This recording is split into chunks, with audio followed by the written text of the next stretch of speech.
Opening song. Make one now. Let's make a song up. Welcome to Brew Crew. Yeah, that's the song. Online. That's Brew right. Crew. Brew Crew online. It's a Brew Crew time. I think we're going to get. Oh yeah, So second really fun of me easy. just shooting for that one. Alrighty. How long does it stay on for? What's that? Right, after the event, is it there for being perpetuated? Yeah, it's there if you're perpetually prepared.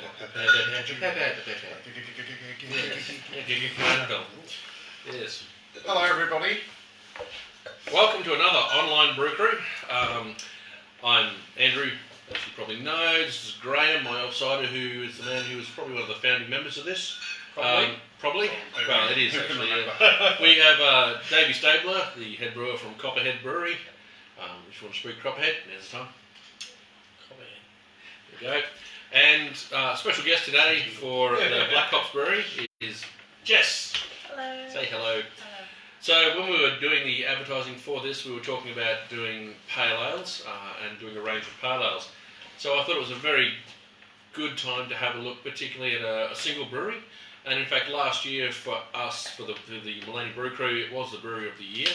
The beer of the year ended up being Crankshaft, Ben Spoke's Crankshaft, but the brewery of the year was Black Hops, just for the consistent winning that it did through the years. I think you won 3 or 4 brew crews they picked up. So yeah. And consistently supported, I feel like a corporate whore, Yeah. but consistently supported Brew Crew through the year. We've done a lot of Black Hops beers and they always go down really well. So. Thank you. Usually quickly. So yeah, so we thought we'd just talk about pale ale. So what I'll do is firstly we'll talk just about Black Hops, the brewery itself. I'll get Jess to talk about how it started, who runs it, is it still, actually it's got 2? Yep, we've got 2 breweries. So we've got the original HQs in Burley Heads, and then we've got a new one up in Bigger Waters. And actually we've got a third one that's starting down at HQ, a barrel-aged brewery called AWOL. So, which is really exciting. So they're just getting all the concreting and everything finished, and they've got all the barrels, and there's already beers that are aging in them. Oh wow. Okay. So yeah, just getting that project finished.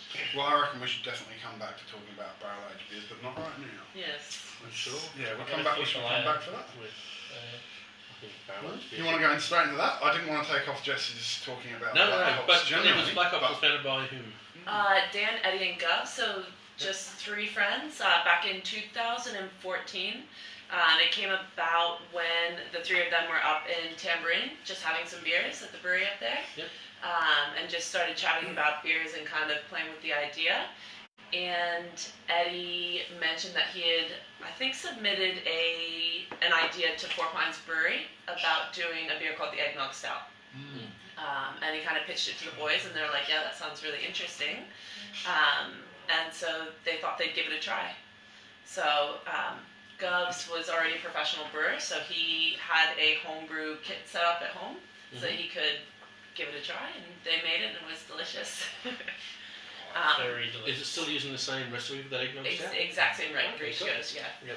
I was having a chat to Govs about it. He said that they put brandy, vanilla, cinnamon, and nutmeg into the fermentation process in the exact same ratios. Oh wow. Okay. Yeah. So they made the first beer, and then they bottled it and gave it away to a few beer bars in Brisbane. And then I gave it to one guy that does reviews, and he reviewed it really well, and they started thinking about doing another one, and started doing a bit of gypsy brewing throughout Brisbane, and then I think up in Tambourine as well. Okay. So I will say one of the things that I'm really impressed with Black Hops as a brewery is that it has a good consistent core range. Yep. It isn't afraid to expand that core range though, which is good. Like we'll talk about the goat later on about that. But the fact is it does come out with limited releases that, you are eminently drinkable and turn up really regularly. And because I find that halo effect from, a limited release beer comes out, and that halo effect that everyone goes, oh, that's right, they do a really good beer to begin with. Let's go back and have a look at their core range. And that's a big selling point for me because in retail we want to try and do something new and shiny all the time to try and get people to come back to us. And what's the latest thing? What's the greatest thing? Because, as you know, craft beer drinkers are generally ADHD children. And they're probably sitting at home thinking, why are they sitting there looking at those cans and not drinking them? That's a very good point. Because I am. Oh, Let's do it. You go first. But that's a really good point you make. So at Black Hops, the beers that we brew, we go for approachability. We don't want to make a beer that's not approachable, too big of a beer, too scary for people who aren't a craft beer drinker. And then we also go for sessionability. So a beer that when you drink it, you finish it and you're ready for another. I will say that it's like, and we'll talk about with the double IPA at the end. That's I won't get talked about that yet. That we talk about balance in beer a lot, and I'm not sure if because I love big high alcohol beers because they have high flavours. And you're talking about sessionability and things like that. My idea of a sessionable beer is something that's like 8%, because I drink like a fish. And essentially but I'm a responsible drinker though. I responsibly avoid everything I can do. But yeah, so we basically my thing is I love the beers that you do, particularly the Super Hornet. And I get to try the new limited releases. This is my first time to look at it, so I'm looking forward to that. So we're going to talk a little bit about pale ales because we are talking about this as a stylistic version. So Graham, tell us all about pale ales. Well, one of my favourite facts about pale ales is that obviously the name pale ale originates with the British style of beer, but it's actually, in a British brewery, it's the same beer as what we'd call a best bitter. But it was only the beers that go in the bottles that got called a pale ale. So even weirder, in the brewery, marked on the barrel, which would go out to be sold as a cask ale, it would be marked PA, meaning pale ale. But as soon as it is inside the pub, it becomes bitter, even though it doesn't say bitter on the cask, which is a really strange thing. But yeah, essentially a pale ale is a pale coloured ale. So I mean, it covers a plethora of things, apart from black IPAs, which aren't pale. But yeah, so obviously, and I'm sure you've all seen the malt that gets used for brewing. It's down to the colour of that malt being paler than dark. Once upon a time, arguably all beer was darker because the processes for malting were not as well refined, so you could end up with darker malts, not necessarily intentionally, apart from some kind of unusual, not the common approach was to have sun kilned malts, which would have been pale because they wouldn't have had a heat source that would have malted them. But I guess the pale ales that we're drinking now are more akin probably to the American style of pale ale, which you might call an APA. We don't normally even bother mentioning the A anymore, do we? No, we don't. We just drop the A. So because everyone gets confused with Australian pale ale. Yes. And then you end up losers. Pacific pale ale. But yeah, the pale ales of today probably owe as much to that British tradition as to the American sort of 1970s reinterpretation of the pale ale styles using a bit more alcohol. What are we on, 4.5% here, is it? 4.6. Yeah, so like a 4.6 would be a... I've no idea why I looked at that. I don't have my glasses. It looks like a big Yeah. I like the fact that you went yep as well. Yep. Yeah. So a fair bit stronger than There's a typical standard pale ale in Britain, which might be only 3.8, 4%. But this was the kind of the strength that the American resurgence did in the late 70s when home brewers were trying to create basically not Budweiser, not Coors, not Michelob, not all of those sorts of. I mean, they're pale, aren't they? But they're tasteless. really pale. They pale into in comparison. So Pale now we have pale ales. They use the kind of hop aroma and varieties that we get from not just North America, but the New World hops rather than the Old World earthy kind of flowery flavoured hops. And they're a beer style that you particularly like to brew, baby. Yeah, I love brewing pale ales. Yep. What would you not? It's just the style that everyone wants to drink. So brew a tasty one that everyone wants and make everybody happy. There is a pretty broad range of pale ale, and let's ignore IPAs for the moment. But we've got, and it does confuse me because we've got session pale ales, which are 3.5% alcohol pale ales. You've got APAs, American pale ales. You've got West Coast pale ales. You've got East Coast pale ales. You've got English pale ales. You've got a plethora of different styles. What is the defining character that differentiates all those styles together? Alcohol and hops. Alcohol and hops? Alcohol and bitterness, pretty much. Yeah. And marketing. And marketing, yeah. Marketing, yeah. Yeah, notice I did not say Australian pale ale. And you didn't mention the XPA. Yeah, Well, I wasn't going to start down that road I because think we did that last month. my own opinions about XPA.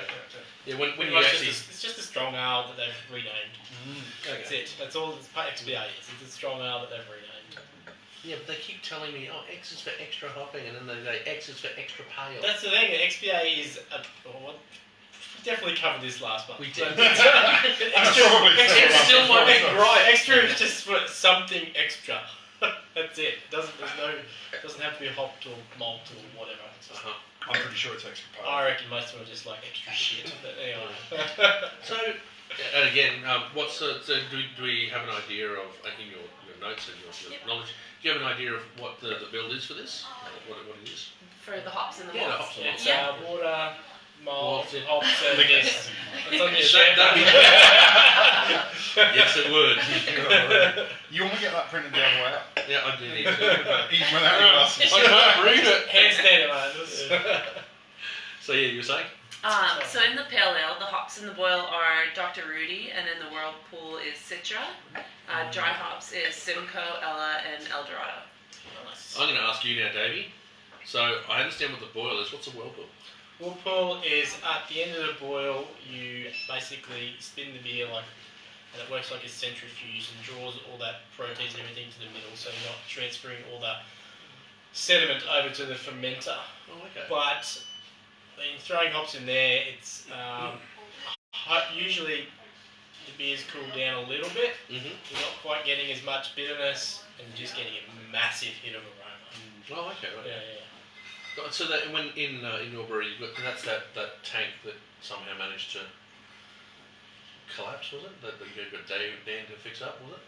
No, that was a fermenter that I imploded. That was impressive. Yeah. That was truly impressive. You haven't been a brewer unless you're imploded at home. What about Hot Rocket? Does that count as a whirlpool?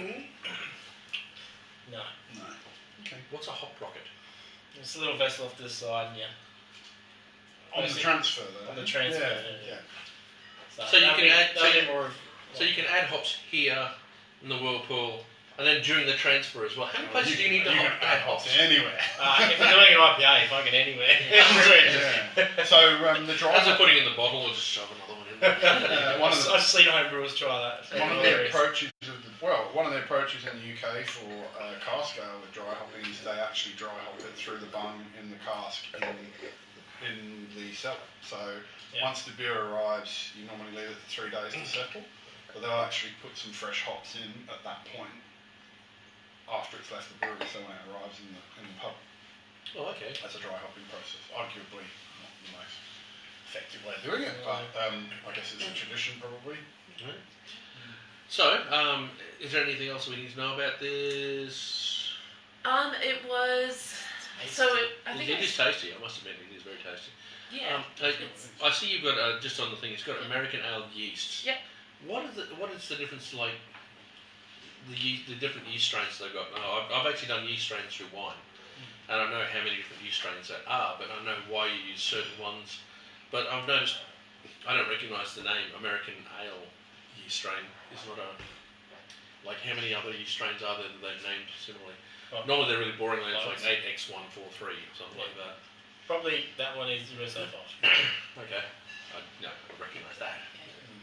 I know Gov said that he really loves the West Coast style of IPA. So like a lot of the beers he brews, even the hazy IPAs, he tries to really bring out the bitterness of it. Mm-hmm. Okay. So I would assume that's why he's gone with, I guess, just more of an American style pale ale, IPA kind of brewery. A lot of those, like the American yeast strains for like a pale ale or something like that, have a fairly neutral flavour with like just a hint of like a tropical fruit flavour with it. So yeah, They're really clean, aren't they? So they allow what the brewer wants in the malt and the hops to come through. Yeah. Without complicating it with a load of esters from the yeast that are going to affect the aroma and all that kind of stuff. So that's when we start getting the other styles like the you can do French like that, farmhouse like styles. something like that. And That's a classic example of the opposite, isn't it? Yeah, but like if you want to like push the boundaries of like yeast for using for IPAs or pales and stuff, the one that everyone goes to now is actually a London ale yeast, and it's really fruity, and they use it for all their hazy IPAs. A London Yes, you do. something from London being fruity, that is so A unusual. lot of British yeasts are quite fruity. Wow. Is I that still like from the SO4. colder temperatures? Or is it all the time? Yeah, I've got nothing for that one, sorry. It reminds me of my childhood in a weird way. I reckon it must have been the smell of the beer around the table in pubs as a kid. Yeah. That must have been SO4. That's I just did our IPA at work on SO4, and every time I pour it, it reminds me of England. Yeah, right. Like, Okay. I absolutely love it. Yeah. It's, Possibly KG. Oh, I love it. I think there must be a Browning Cross as well that does that. Oh, probably not the best thing. No, yes, please do. Yeah. So what's coming up next? Next we're going to do the Hornet. It's like one of my go-to regulars. That's everyone in the brewery. I was talking to Gus about it. I know it's my go-to. The pale ale is really delicious whenever I drink it, but like if I'm going for a beer, I'm going to a barbecue, I'm going camping, I'm taking the Hornet, and that's pretty much everybody at the brewery. It's just got enough flavor that you know you're drinking it, but it's not overwhelming, and it's not too high in ABV. Yeah. So what does everyone think out there? Have we got any messages coming through yet about how much they love the pale ale? You can leave this. Or any really rude comments about how I have no entertaining idea. we are? Or no? I know we might flick over and have a look on the computer screen to see if. What's happening? Well, I know that Dave started early. He sent me a message at 1 o'clock saying, "Get started." Where did I see it? Oh, yeah. Just update, just refresh. In the meantime, Davey's going to sing a song. Is this a commercial break for Copperhead? No. There'll be no singing. You sure? I'll just put this here for a little bit. Oh, no. Yeah. He's crashing.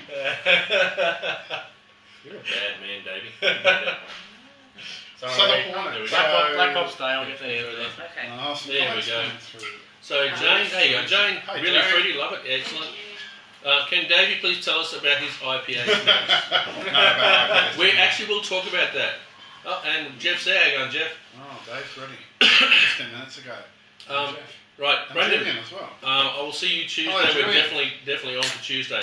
I'm so keen. I've managed to get out of completely helping my wife get ready, the house ready for the in-laws coming. So I'll be rather hanging out with you and playing lots of music. All you've got to do now is get out of being there when the in-laws turn up. I actually quite like my in-laws. Good for you. Surprisingly, So do I. it's one of those things. It's like he's a massive wine lover, and I'm a massive wine lover, and so we basically get drunk together. You're massive and a wine lover. Yes, I've So- spent years of neglect. Okay, bring it on. It's diligent, actually. All right, So we love the Hornet. Yes. And so actually, interestingly, Black Ops Pale Ale is a bit unusual in that it has no unusual name to go with the thing. So is that just because they wanted to have something really clear and easy for everyone to understand? Pale Ale. Yeah. For people who used to drink 4X.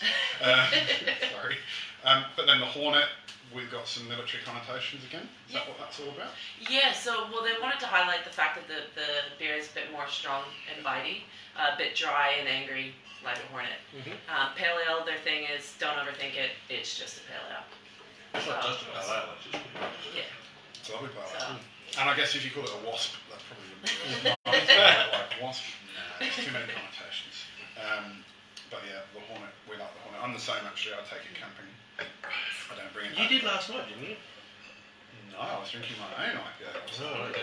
Camping Is in that my a six? garden. That's a 6.0. 6.0. Yeah, it's a 6.0. That's- Respectable. Yeah, that's getting to my levels where I really enjoy. we talk about balance in beer because if you don't have enough flavour or malt and bitterness, it's actually kind of, there's several different components to making up a balanced beer. Alcohol is going to be overriding if you don't have enough flavour to back it up.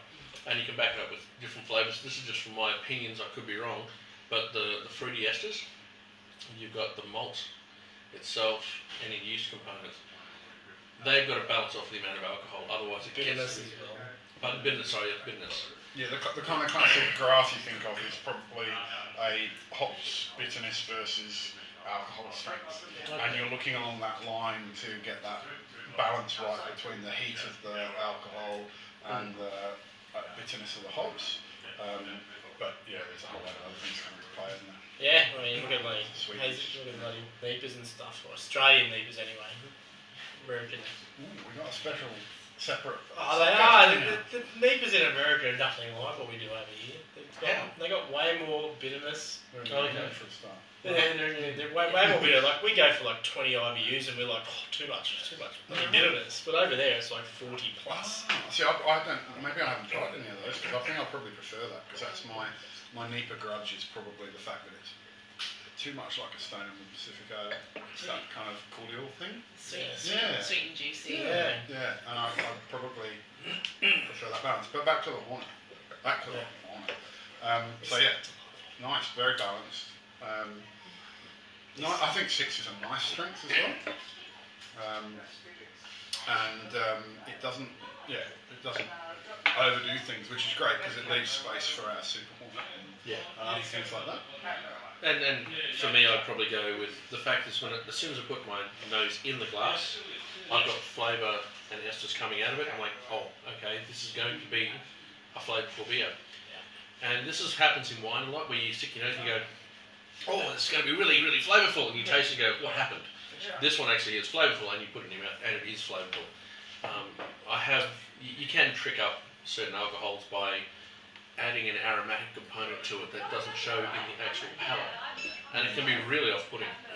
And that happens to me with some of your, farmhouse beers. You actually pick up that farmhouse beer and you go, As in like mine specifically? no, not yours. No. I'm thinking of a Tasmanian brewery that does it quite a lot, and I go, oh, this is going to be so flavourful, and it's just like, oh, it doesn't taste of anything. Graham's just doing the finger test. Yes, so I was trying to actually see the colour of it, but I haven't left that much in it. testing So I pages. looked it up. I get the testing is the fingerprint testing. no, it's not hazing. It's all good. It is quite a clear. Do they actually clarify their beers, or is it wrapped off, or what's the go for that? You know. We've just done, just wrapped off. I think we've just recently got a centrifuge in the last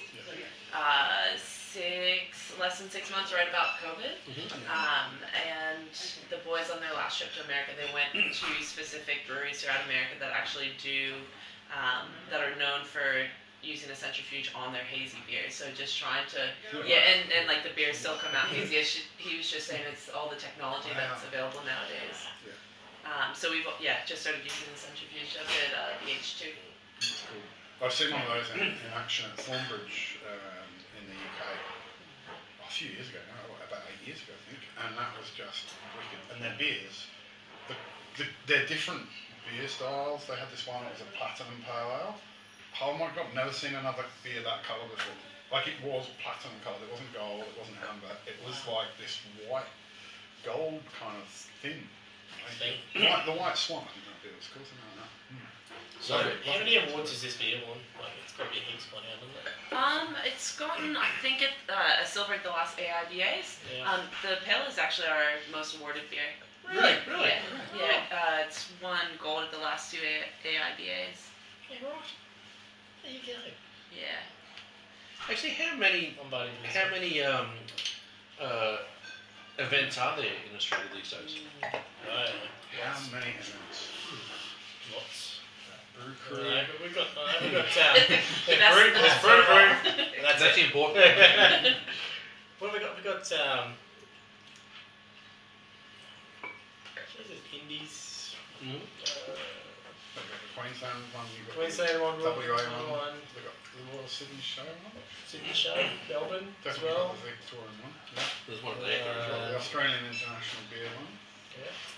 So you've got one for each major state essentially, and then you've got International beers, and then beers. independent brewers, awards, beeries.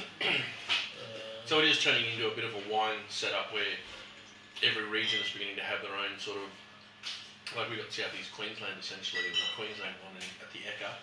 We've got independents, indies and so on. How does that work with wines though? Like, because in beers, it's like you can still send your beers to like Victoria's judging. Yeah, so in Queensland, you can anyone can submit wine. Anyone from any region of Australia submit wine, and it's essentially a really good way to. Does anyone from Queensland bother submitting wines? Because Yes, they do regularly. Symphony Hill has done quite a few and managed to pick up a couple of awards. Ceremony has picked up a couple over the years. The ones that I like from Queensland, and there's unfortunately there's just not too many that I go for. But there's like this is my Queensland wine. Queensland. Oh, this Well, is they do a barley wine. regular, Yeah, regular definitely. Queensland wine is this. This is mine. Absolutely. Queensland wine has a head. Yeah, that's right. Yeah, we like to think of it as a Gentile one, don't it? Yes, it's a musket-driven style. Yes, but no. So if you go to the Queensland Wine Show up here in Brisbane, particularly, you will see a myriad of South Australian wine, particularly Treasury and Bortley from Victoria. Treasury Accolade is another big company. They'll submit 150 to 200 wines. Now, to do that, you've got to send a dozen wines of those wines up. I regret asking this question. Yeah, Sorry, guys. yes, I'm sorry. Yeah, you've caught this now. But they send up. So, but small guys can't do that. Like, if you make. Whoa, what's wrong with the small guys, mate? Come on. Okay, would you be willing to give away a 30 No, that's what I'm saying. good production? You're disadvantaged You're by at a the scale. disadvantage by the You scale. can't send a Yeah, dozen. you can't send a each. dozen wines just for the off chance it's going to. Plus, you have to pay for it too, because you're paying for the judges' Each time to entry. taste it. Yeah. And I don't know, how does it work in beer judging and beer awards? Like, they send up, what, a carton of beer each, or what's the go? You can send. Depends on. You actually get judged 2 categories, packaged and just like draft. So you can send a keg and a carton. Yeah, in a carton, or you can just send. And then how much does it cost to enter that? I just brew it. I just brew the stuff. Let the boss take care of the rest of the stuff. Well, let's talk to somebody who might have done some judging. So, how much? No, I've never done any judging. Haven't you? No, I've covered events, but I haven't done any actual Judging is judging. awesome. It's so fun. I'm not sure I'm convinced I want to do it. Judge? Yeah, not that you don't like it. Oh, damn, Like, seriously, you're going to have to give it a It's a go. fun thing, but Look, I I'm love not. judging. I think it's great. I'm not that. My palate's not really that refined. I don't think I'll be that good. I'll disagree. Every time I give him Graham a beer, he says it's shit, so I reckon he's got a pretty good palate. Well, if that was the case, you'd have given up on it. No, that's not true at all. I've never said your beer's shit. So, with the Hornet, is it actually just a No. higher alcohol, or is it a Follow that. completely new beer? No, it's the same. So It's essentially the same, yep. yeah, so same malt profile, same hop profile. Gov said that with the Pale Ale, the Hornet, and then the Super Hornet, it's all essentially the same beer. It's just the amount of hops that has gone into it increases. He also said that when you increase the ABV, you'll get different flavors that come out of the malt profile. Is that right, Davey? Yeah. Yeah, so you'll get different flavors that come through on that just by adding, increasing the quantity of malts and sugars and alcohol and everything. So, as we were saying, the higher the ABV, the more hops, malts, and flavours you can get into it. It just kind of changes. It can change the way it Yeah. flavours. So It's not exponential change, it's just like, so if you put, say, I'm going to use random numbers here, so a kilo to do a 4.5%, you could put, like, for a 6%, it's a kilo and a half, or what's, so about the same sort of thing? yeah, so Okay, so it's scalable then, yeah. yeah. Yeah. It all depends on like your brew kit and efficiencies So and the all sorts efficiency of. is the bit where the curve starts to go funny, doesn't Yeah, it? the 'Cause efficiency is the one that gets you. your liquid volume against your malt volume. Oh yeah, like surface Depending on- contact, Yeah. hops and stuff. Depending on your vessel and all those sorts of things. So like the system I use, the brew in a bag, you basically can't brew without using adjuncts anything above about what's going to end up at a 6.5% beer. I disagree with that. To get higher than that. Well, yeah, but using a simple method. But there are limitations in terms of the vessel and things like that. What would you do? Well, I brew in a bag. I brew in a bag at work. Yeah. And just do Yeah, but not in a 40-litre vessel. No, I do that at home too. I've got a 50-litre vessel at home, and you just have to do a reiterated mash, so mash twice Yeah. to build more. Yeah, of course. Yeah. When you start, I'm saying using the basic, doing the basic thing, you've got some limitations. We have the silent guest. brewer in the background there. A special guest has just come in. Hello, young Ben Lugg. Wearing his Benny Lugg, Common Common Ground. Ground. Oh my God, he's so. Oh, well done. It's like Nice work, logo sir. factory. Good advertising. This is really good for the viewers at home. Basically, if you can all remember, Benny used to be a real clean-shaven guy before COVID. He's now got a big COVID beard, and he's sitting on the other side of the camera making faces at Davey. Put that away. Jesus, Benny. So did you pick up your Cantillon allocation? I think it's just there, isn't it? It's right there. No, that's mine. That's his. No, over there. So You got one carton on top and there's one carton on the bottom. Oh, fine. we've got the goat. What does goat stand for? Yeah. Greatest of all time. Yes, that's exactly it. So I think they named it before they even brewed it, and they said that. Oh, they named it before they brewed it. Cool. Yeah, well, they anticipated it to be the greatest of all time, and came out and it was. Hold on. So Very similar, isn't it? it's meant to be a hazy, isn't it? Well, isn't that interesting? Mine, yeah, it is a hazy. It is hazy, yeah. That's good. But you know, Yeah. it's only the haze is in comparison to the Hornet. It's actually very Hang on, similar. it's failed the haze test. Yeah. Yeah. But mine, I feel like mine looks hazier than yours. Yeah. Actually, Yeah, yours looks one of hazy. the interesting things that we find at Brew Crew is you can have a carton of beer, and when you pour them out, and you look at the glasses next to each other, from a can, Yeah. the range of colours and cloudiness and things can be significant. Stuff settles. Yeah. Just how it is. Yeah, and where it is on the line, I guess. Like my girlfriend, she settled. I thought that was going to go really inappropriate. Yeah. Hope she's not We watching. love Hannah. She's great. Yeah, we do. Me too. And Oh no, me particularly. so tell us about the goat, Jeff. So Focused. let's see. It's intended to be a sessionable hazy IPA, so not something that's gonna like blow your mind, be like, oh my god, this is so complex. But you're gonna finish it and you're gonna be like, oh, that was really good. I'm ready to have another one. Mhm. So it just stays in alignment with everything we try to do. It's got a lower boil addition of hops in addition to the end of boil and dry hops to give it the flavor.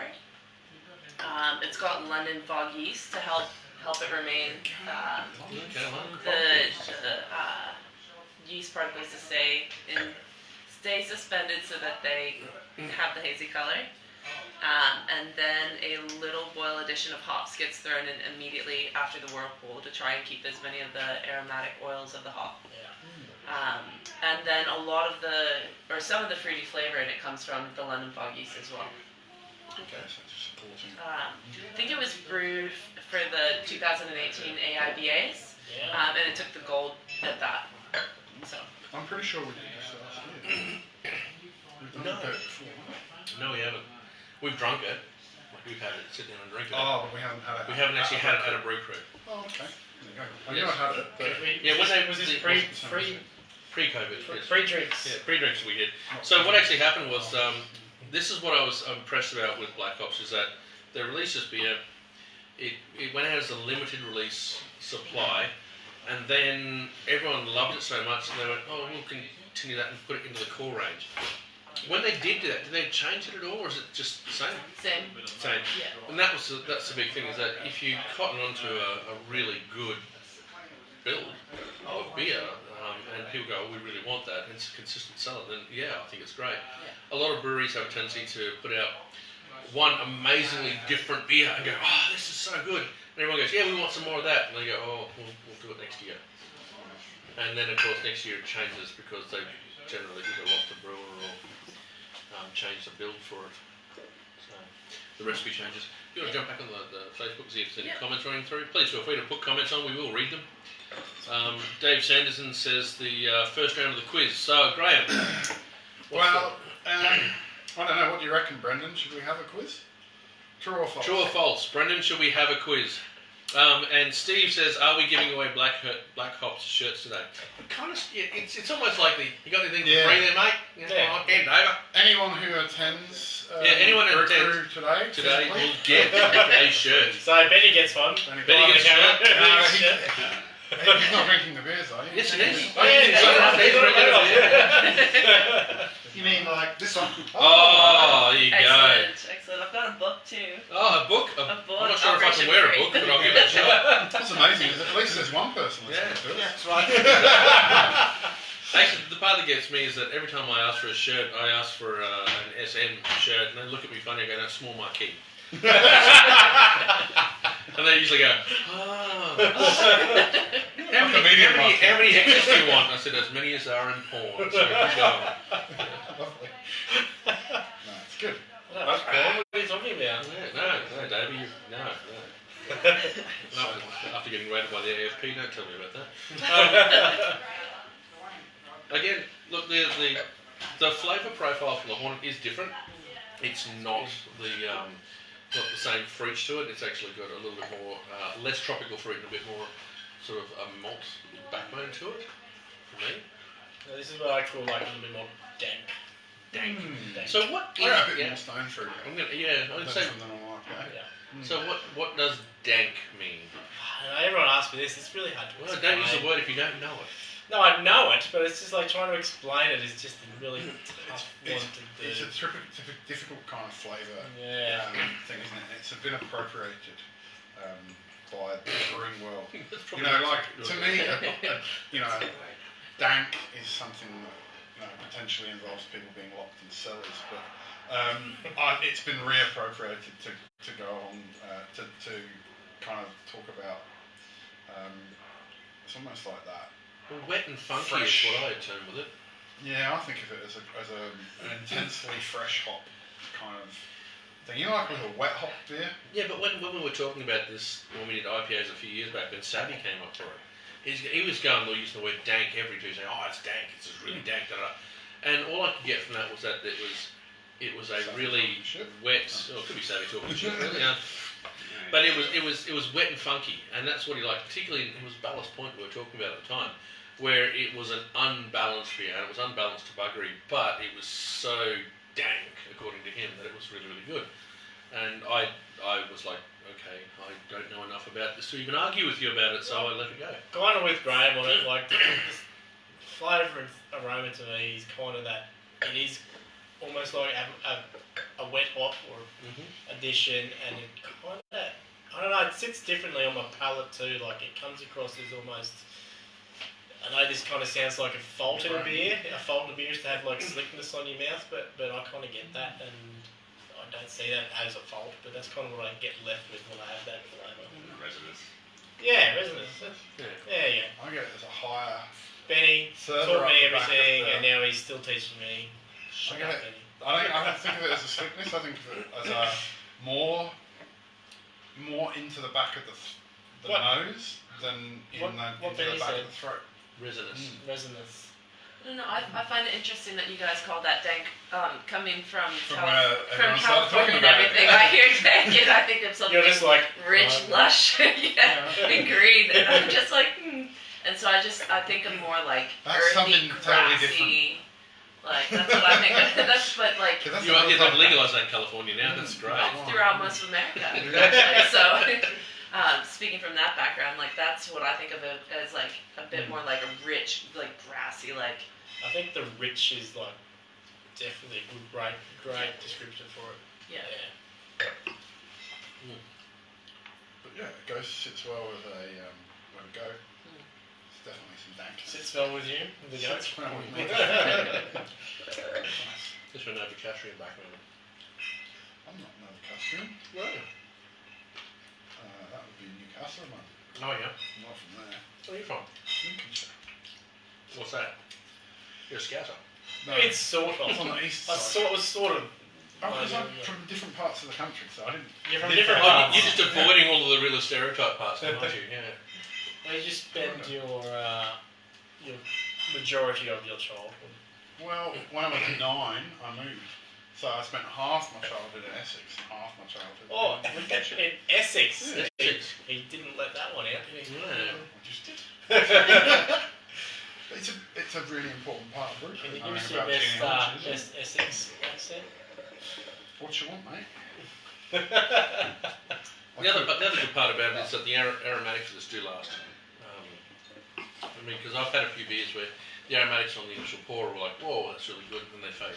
Yeah, that's where I would be a shit beer judge, because I reckon after smelling 3 different types of beers, I completely lose.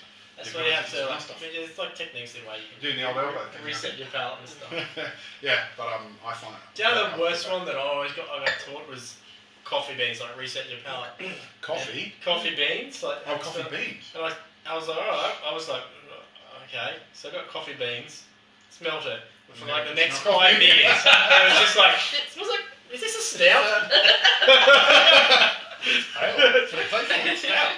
It's alright. For us, Have you ever tried pepper? Maybe like ground pepper, that would do the job. I just sneeze. Really good Non-stop. snuff. yeah, there you go, bargacle. But no, I have to say that for me it was always olives, cheddar cheese, and water. They're always the way to refresh my palate anyway. That's just what I'm pretty impressed. I've just discovered that Blake can type. Yeah, I'm impressed. Well done, Blake. Like, when did this happen? I don't know. It was obviously something. Especially like ex-footballer can actually do something technical. That's impressive. It was a. He obviously hadn't chopped all of his fingers off with a saw or a chisel. Actually, maybe it was his COVID big. What are the big things you've learned in COVID, Dave? What have I learned in COVID? That I really like 3-day weeks. 3 days. Can I tell you exactly what COVID has done for me? COVID has done for me absolutely friggin' nothing. All I do is I just work harder and longer. Didn't you spend a lot of time walking up and down the corridor, putting beer into people's cars rather than having them carry it themselves? That's what I mean. I've worked harder for COVID. I'm sitting there going, everyone else going, 2 weeks off. Like, what? I actually said at the start of it, I went, I'm going to have 2 weeks off. I'm going to lay back. I'm going to do nothing. And, oh my God, I'm working really hard. So. But there was a question I wanted to ask Jess, actually. What has COVID meant for Black Hops and their business model? Because I know there's certainly some local breweries that have had to make significant changes, but obviously the Gold Coast is different. Well, at first it was kind of like everybody, we kind of battened down the hatches because, like, in the first few weeks you had no idea what was going to happen. And then because we had such a large scope of pack sales already, we ended up coming out all right from it, quite well in the end. We're actually looking to expand BH2 again because we have recently gotten goat into Dan Murphy's. So that, and I think it's just expanded because everybody, like, we haven't been selling as much into keg and on-prem venues, and people have just been going in store and things like that. And that's nice to see a Black Ops in Maleny. Once you go to Dan Murphy's, I can't really afford to compete against Dan Murphy's. Well, I go to Dan Murphy's quite a lot because they're close to where I live. But, You wound me. I bought a heap of Cantillon off you. Jesus, I spent $150 today. Yeah, but it's not like Dan Murphy gets hold of Cantillon. So. You'll take them down to Dan Murphy's and go, hey guys, can you get this stuff in? Yeah. No, so... The worst thing about getting the goat into Dan Murphy's, though, is now I'm going to be standing there going, do I get the hornet? Or do I get the goat? Well, that's probably what will happen. Hannah will just, like, knock me over the head and be like, I'll get that, you get that, let's go. It's a bit disappointing though, see, that's why Purple Palette's so good. You can come and go, oh, I want to goat, and Andrew or Dan would just go, well, Put them together. put them together, we'll do a half and half carton price for you. Can't get that at Dan Murphy's. You can't get that at Dan Murphy's. But you've got the prices that are set up that are the same. Yeah. So, That's right, as long as we're getting the same price, that's fine. for sure. And that's actually my big drama, is I get people coming, oh my God, I can't believe it. You're like $2 more. I'm like, okay. Drive down there, waste $10 of fuel, go buy something. I can And never buy lots of it. understand that. Jesus. Actually, it was It's like funny. driving around to find the cheapest fuel price.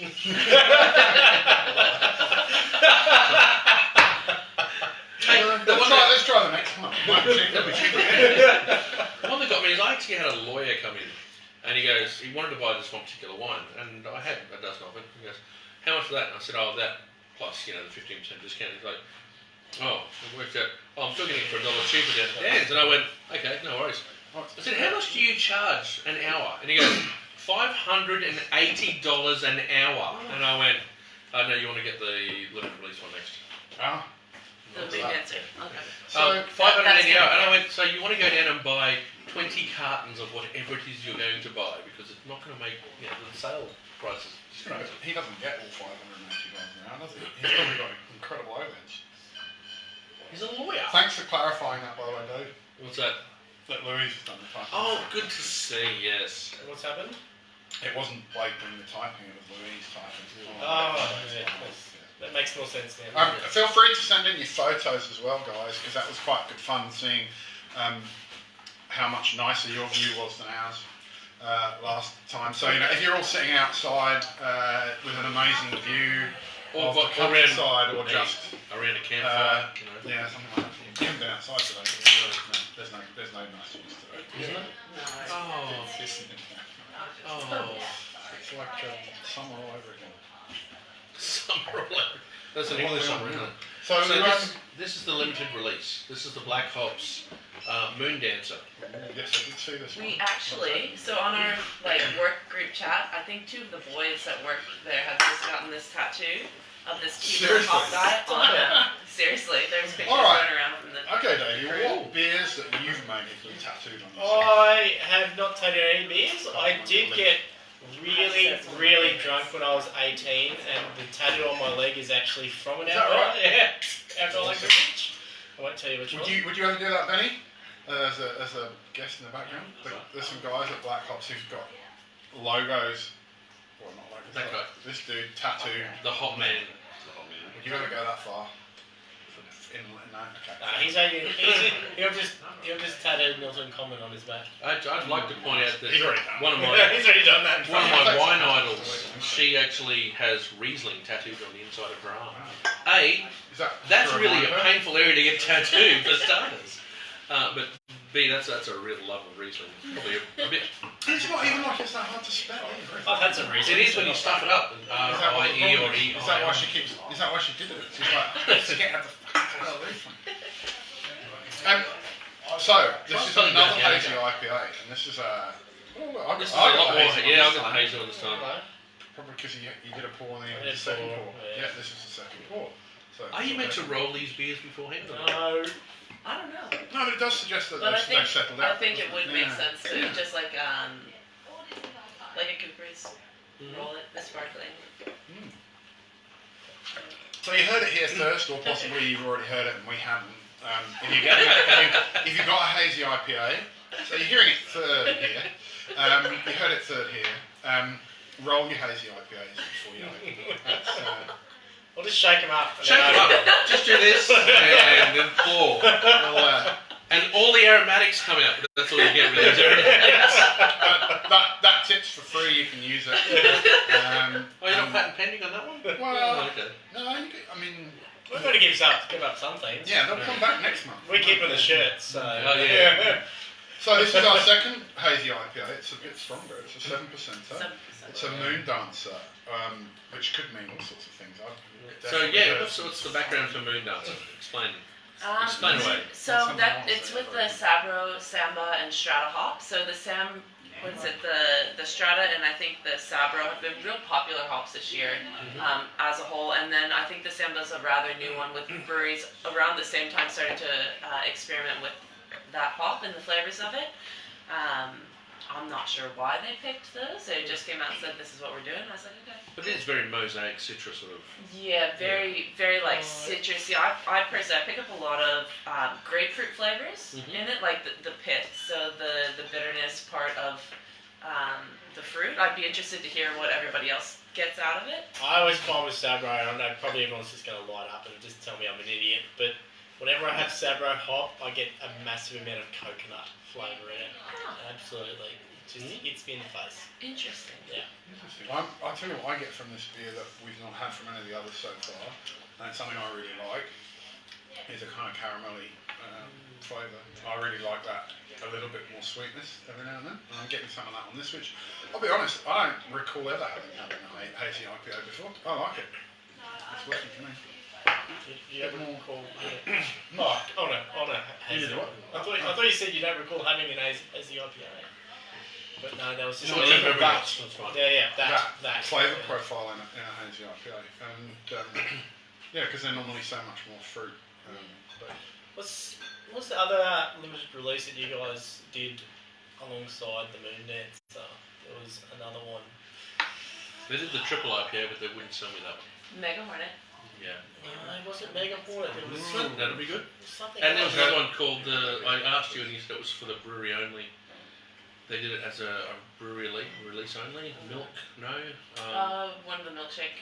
No, it wasn't a milkshake. It was. A girl came in. I actually sent you an email saying, "Hey, I've just been told about this. It's turned up on Facebook. She wants me to get some in." And you said, "Oh no, it's a brewery release only." So it was actually just at the. Pina coladas at the gas one. No, just literally last month. Cloud catcher.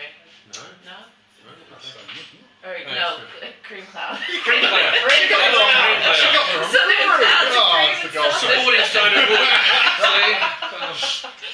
This should be Too called many beers on it. Moonlighting, So, The Cream Cloud. I had that the other Yeah. night. Oh, yeah? That was amazing. That was had like Where'd you have that? Love that beer. yeah, what do you buy that? Where'd you get that? Not for me. Dan Murphy's? No? Not for me. Not for me. So, I actually got that at this fantastic bar just here. Help me out. Oh, yeah. So, they're doing some of your beers, aren't they? They are. Anyway, what? I see Jeff is saying, this is a bit confusing. Jeff is saying, I think he might be saying that Julian can taste loganberry. I don't know if that's because they're eating loganberries whilst drinking beer, or whether they're tasting the loganberry in the particular I beer. can that taste they're drinking. Logan very nice, Julian. Yeah, I think Julian's drinking with Jeff. And Jeff's and he done can the taste- typing yes. for him. I can taste Logan. What's a Loganberry? Yeah, I've never had a Loganberry. Isn't it similar to South. like a lychee-ish? Is it one of those? Oh, okay. If it's a lychee style, I can see I what thought he's it known was. for. I thought it was something that you get in. Can someone please tell me what a Loganberry is? Just type that in. It's a berry from Logan. Everybody wants a berry from It Logan. was a blueberry from out the back of Coles. Logan. Yeah. There we go. We're going to look up Loganberry now because we have no idea what it is. Oh no, it's a strawberry.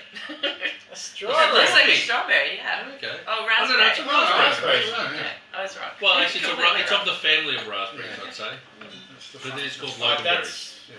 Yeah. Oregon and raspberry. Is it a raspberry that's being Oh, I know grown in? Loganberries like that. Loads of those. Yeah. Right up there with my gooseberries that I was having last week. So, Jess, last month we had I the. think Logan's berries would taste like adamantium. Yeah, they would. Oh, Jesus, there. Boom! Alright. Yeah, That was the expert tone, fucking yeah, joke there. So we had last month we had the North and South. What were they? North and South, I North think. and South. IPAs, weren't they? Yeah, and we discovered that if you took Some Two-thirds. 1/3, Two-thirds, one-third. 2/3, 1/3, and blended them. Two-thirds of north, one-third of south, because we needed the aromatics of the south. Yeah. And we wanted the malt backbone of the Yeah, north. yeah. That was our beer of the day. Excellent. So again, That was so good. when that Which one makes it a comes bit of a- out as the Maleny Brew Crew, That's a bit of a bitch for the one to do that. I don't think I can do that one actually. Come to the winners at the end of the year, it's like, so we're going to have. Oh, shit. Ugh. I don't know, that was a big thing in San Francisco like 10 years ago is blending beers. You'd go into like a specialty beer bar and they'd be like, I know what you got, or what you want to have, and they'd put like 3 different beers in a glass and be like, here you go. You're just like, it's incredible. Well, So, I'm pretty sure beer Matt cocktails. Jankowski's got a bit annoyed by me up at Brouhaha when I was always mixing the stout and the IPA together. The milk stout with the IPA I thought actually went really nicely. It's like a half and half. Like a black and tan Black and tan. Yeah. Was it the We had double or so just the many, regular? and a pint. Yeah. Well, you didn't throw like raspberry You mean cordial, the so you can't Yeah. chill. They didn't. This was on that opening, the brew crew opening thing. Oh, yeah. Yeah, but then by that point, I never really didn't really make any Well, difference. the brew crew opening. Well, the brew crew That was, they had when they opened, not Yes. long after they opened. Yeah, that was 3 years ago. 3 years ago. a lot further than that. That's when Benny got himself a job. It Well, was. it was, yeah. And that's when Benny got me a job. September 3, don't Yeah. There you go. As it well. Yep. So, yeah. I'm loving the moon dance. so if I can actually ask Davey. I know I heard through the grapevine that when they brewed this beer, because they used unmalted barley in it, and oats and wheat, there's a bit of an issue, maybe a boil with a bit of an explosion and a big mess around the brewery just because of the unmalted barley, So because it actually would have that's expanded sense. like oatmeal. Yeah. Yeah. So That's a- Yeah, basically, so all those adjuncts sort of add a whole heap of protein to the beer, which is basically what gives this beer the haziness. A lot of people think, it could come from yeast, and it does come a little bit from all the hops are in there, but generally most of the haze that comes in hazies is from the proteins in the malts or any adjuncts like oats. So yeah, when you get all those proteins in a boil, they just want to go a little bit nuts, and they can go everywhere. it's That's what I it's heard. fun. It's fun. So Benny, they're saying, can Benny move into close to the microphone as we can't hear him? Never can we. There's a reason for that. He's sitting next to me. I still can't hear him. Wait till you see his COVID beard, man. Oh, yeah. You'll fully understand. Why is the moon dancer such high alcohol? Because they put more grains in. So when they That put sounds grains in really those, they useful. have to actually enzymize or somehow get because you malt grains to get the sugars, the complex sugars to break down, so they become fermentable. Do they use, if they're using unfermented grains, Unfermented grains. so unmalted grains, wouldn't they have to enzymize it to actually get the sugars out of it? Yes. So in doing that, what flavour differences does that give? How do you do it? What? How do you do it? You just actually add enzymes in. The enzymes from the malted malt are present. So we accidentally unmalted malt as well. Right, so that's a Okay. proportion of malted barley, and it basically piggybacks off that. Yeah. Okay. And I noticed there's also some acidulated malt in there. Who's going to tell me what acidulated? Acidulated malt. Do you want no, I looked it up online before I came here. So I was like, basically oh, that's a new one. it's a highly acidic malt that just drops the pH. Does acid have a really strong? That killed that bit, didn't it? What's that? Does acidity have a really strong area in beer? I know in wine it does. Well, yeah, you want to get your pH level right when you're brewing, because At that's what why level? below 5.6 and usually about 5, basically between 5 and 5.6 is like Because ideal. wine's about 3 to 3.5. That's why wine doesn't taste like beer. That's true. That's why I was asking. Is it as But- simple as that? They should try putting some malt in it. They should do that. That'd be a much better product, I reckon. Actually, I'd like to point out there are such things as malted wines. Oh, hello. Can I? You sure do you're you not have getting any mixed shop? up with I malt? don't have any shop. It was an old-fashioned style that actually has fallen out of favour. Oh, shit. No, it was like Geneva is a spirit that actually has malted wine added to it. So obviously that style does exist or did exist. So, what so far off black coffee? We are going. Why do we keep getting onto wine? I'm curious as to I don't know. Why do you think we're getting onto wine? I don't know, Davey. Is that barley wine, malted? Barley wines, yeah. Because we're covered with wine stuff all over the back of us. I feel like you should have like a poster thing that comes over the top that talks about beer on there. Not Yeah, it'd be the like rest of mine. Egyptians developed it. Deal with it. That's you know. why we. Actually, That's why we sit you in front of it. And right? that's 'Cause also what we do. that's also Is that why wine? we. Thanks. It's also why we should not be allowed to produce beer because we're culturally appropriating. I don't know. I think everyone would have discovered it independently, wouldn't they? I have another one of Oh, those. that's a big call. Don't Can I have they say another one of those, beer please? I created enjoyed or that. civilization created beer? No, beer created civilization. I'll go with that. 100%. Beer create a lot. Why do we have an agrarian society turn up? We needed something to brew. All right, now we're going to go on to my favourite. Now, this is my favourite. This is the Super Hornet. Thank you. I don't know. I drink Black Ops quite a bit, and I have to say that I really, really enjoy. You're not driving, are you? No. Oh, It just looks like Thank I'm you. being selfish in my pause. Actually, I would like to say thank you to all people that have partners that drive them because Lushers like us really require these kind of people in our lives. We desperately, desperately need that. Cheers. So Super Hornet, for me, when I actually when the Black Ops range came in, I had the Pale, the Hornet, and the Super Hornet. I would religiously grab the Super Hornet. Yes, it's a bit more expensive. Yes, it is higher alcohol, but that's due to the higher alcohol component of it. But the flavour to me Did you just was say it's higher alcohol? That's due to the higher alcohol component. no of it? higher price. Yes, I probably did because I've drunk some. That's not what he was thinking. I drink it higher alcohol because it's alcohol. It's a fairly simple thing. It's definitely working. Yeah. Yeah. I drive my wife. Yum. Did you just say that? Say that out loud. Seriously. You're talking about partners driving for other people. I drive my wife occasionally. Insane. Oh my god. I drive very dear. insane. Mine actually just stuck a head around the corner and waved at me, and I was like, "Hi, darling." Go away. But no, it's fine. So Super Hornet. Actually, the question I was Tell us why all is she about here? it. Yeah, please tell us all here. Well, again, it's the same, very similar malts and hops that are used, but as you can see through the color, it's a lot darker. So I was talking to Govs a little bit about IBUs, and I've had people ask me in the past why we don't have IBUs listed on the can.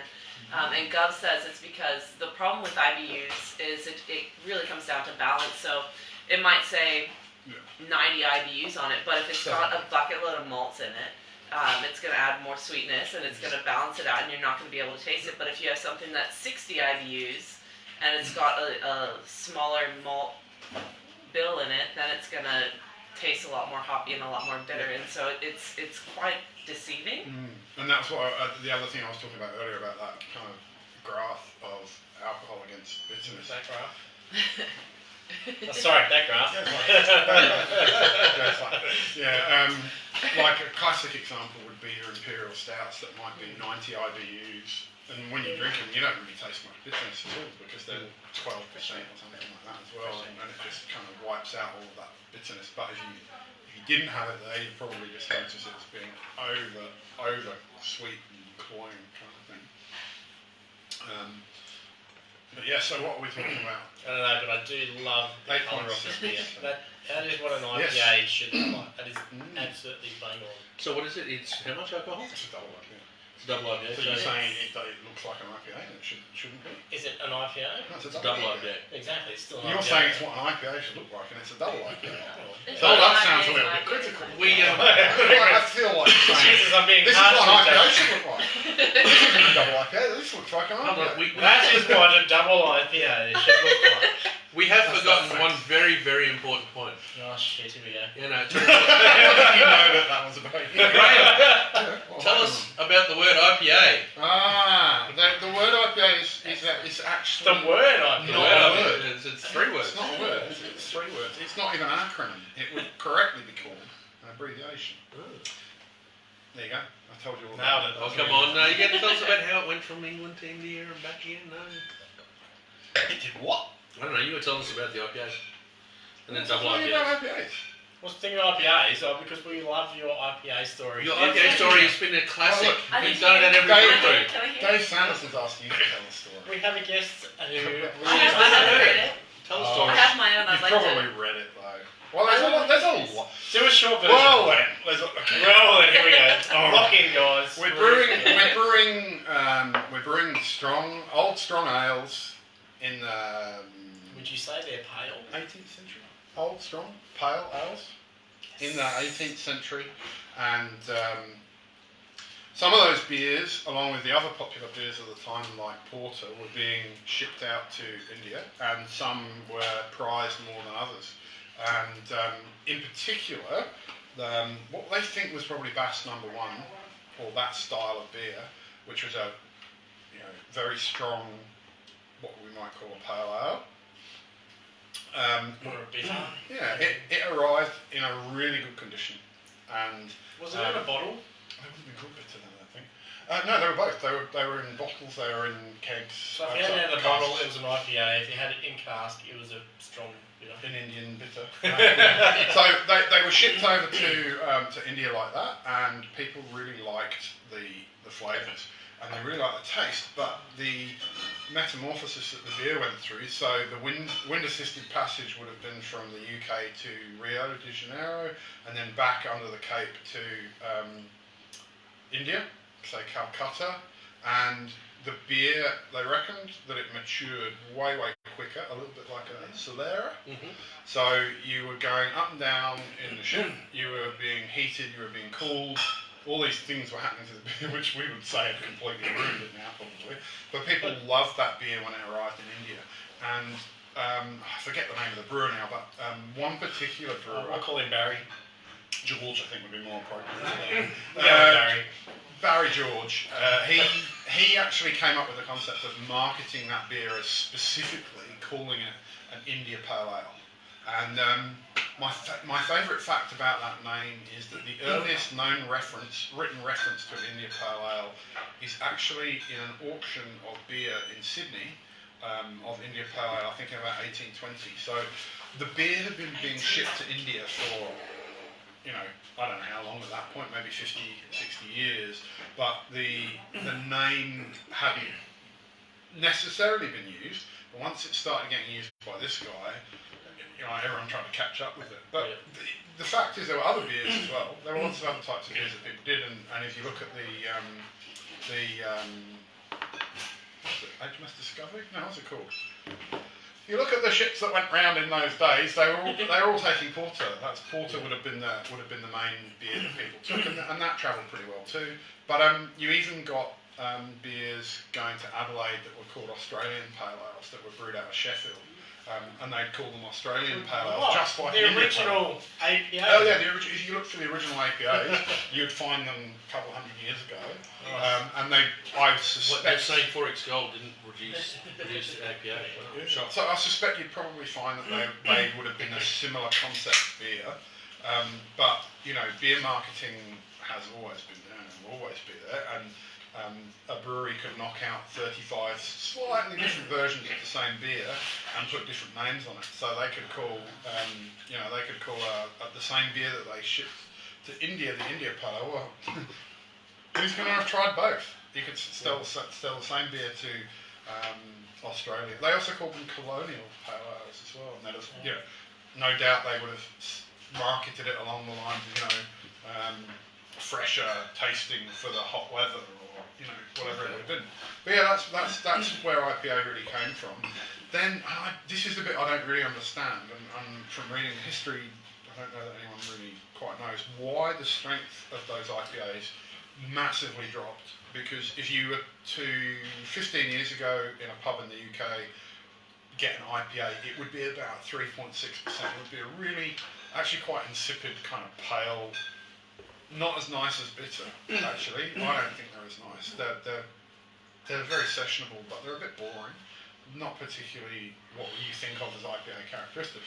But again, the US, when they took the pale ale concept from British brewers in the 70s and they amped them up a bit, what they were calling some of their beers, they must have seen some historical records and kind of aligned it with that concept of an IPA, because they knew they were...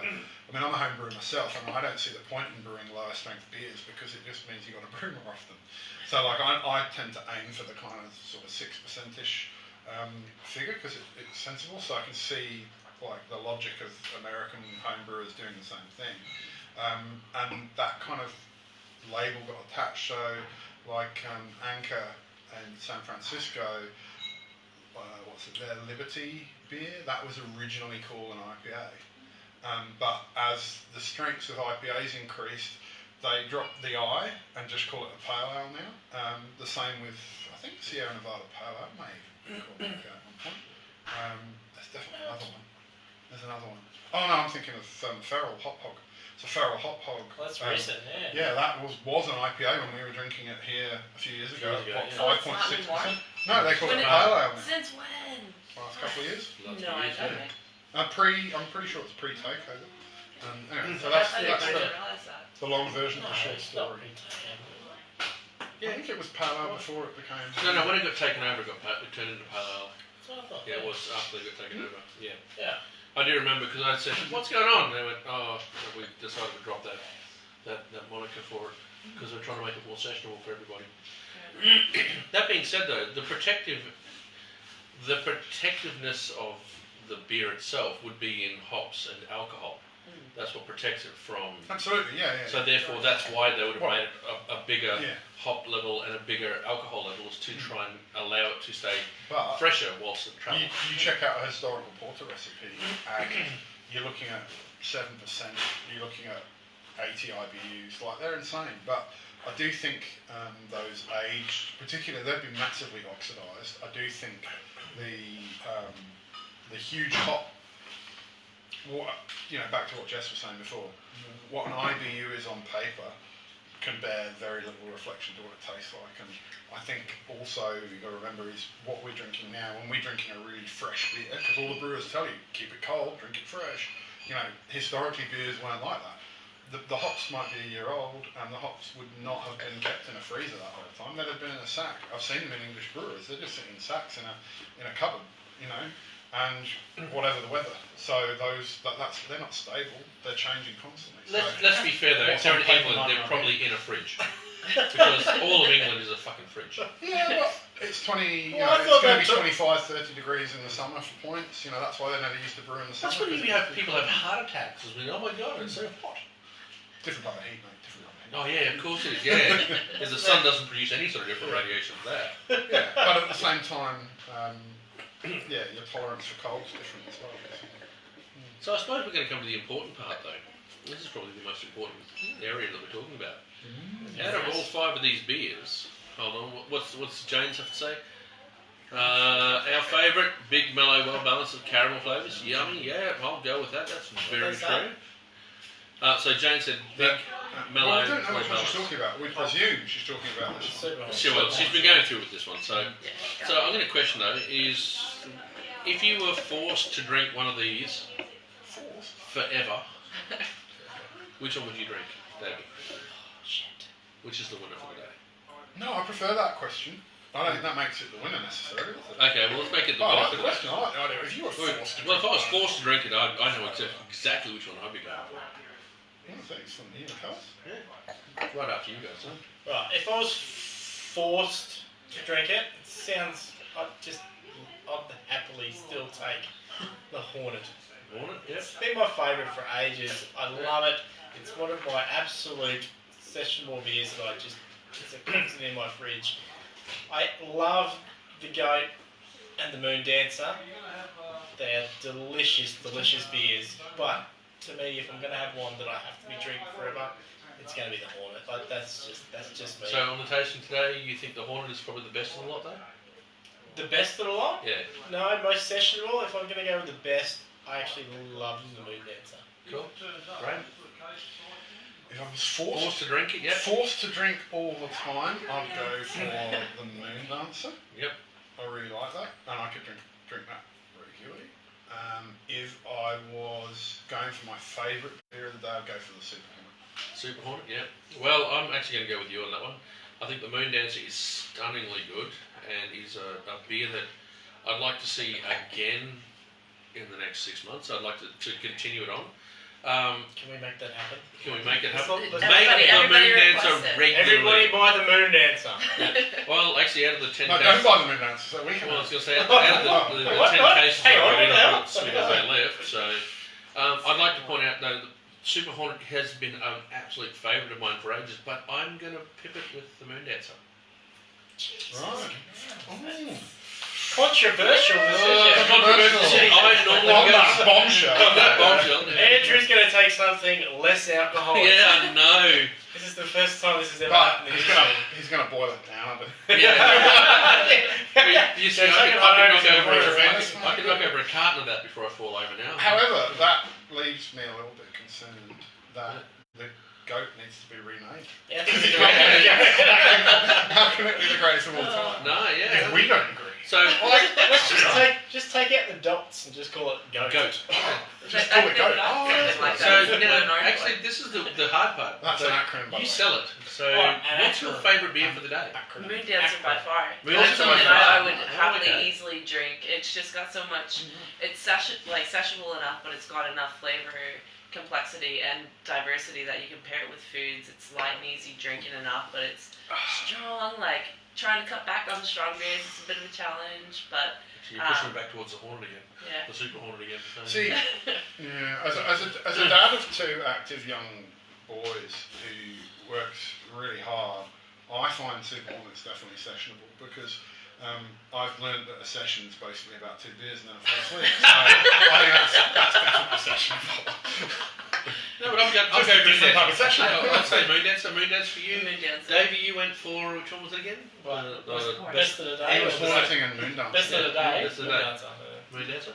Although- I'm in the region. Although I keep like tossing up between the goat and the Moon Dancer because I keep going between the flavours. I'm just like. Because you want to be different. Yeah, You you understand. You're a contrarian. I understand. Well, I I'm just going to really say like sitting on fences. It just feels nice. on let's say 3.5. 3.5 choices front. I think Moon Dancer wins it for the day. Yeah, So, obviously. Yeah. Moon Dancers from now I'm gathering they're not They're going at the Moon they're probably not Dancers, going to brew that again anytime soon, though, are they? Yeah. Not to my recollection, but we Cool. might have 2 limited releases coming out next month. That's good, but I might have to Oh, actually hello. squirrel a couple of cartons away for when we have our Can't winners squirrel. in the end of Oh, Yeah. do these count as winners? Yeah, they do. Oh, so we've got to do the north-south blend. I can't do the north-south blend. North South is gone. Yeah, it's all It's gone all gone no more. bye-bye. Can we not do a Midlands special? A Midlands, by gum. Oh, no, equatorial. Oh, we did have this. Yeah, we did. Anyway, thank you all for that, guys. Thanks for coming. Thanks for coming. Enjoy What yourself. are we going to do in July? Yeah, well, actually, we should be face to face. We Face should to be face. doing this stuff The face. with people To in a face. bar, drinking alcohol, having a good time. Stouting. I'm truly hoping. Stouting? What stouts do Actually, I people believe get we for did. Black Ops? Oh God, yeah, eggnog. Apparently they do. Eggnog, there might Eggnog. be another stout coming out next month. Yeah. Oh, we found okay, special well. edition. Not that I'm saying We that. will. I've got a milk stout. Got a milk stout. Milk stout, yeah, okay. What are you going to bring to it? Yeah, I'll bring one. All right, so yeah, And he's going to bring a stout. So we've got a Milton Common, a Copperhead, 1 maybe 2 from Black Ops. So we'll see you all next month, and thank you for tuning in. Drink well, drink savvy. Cheers. You guys, come See back you to me. later. If anyone would like to get up and hit the button, that would be really good. I'm really stuck. Oh, you Bye. lazy git. Yes, I am. That one? Finish. Oh, that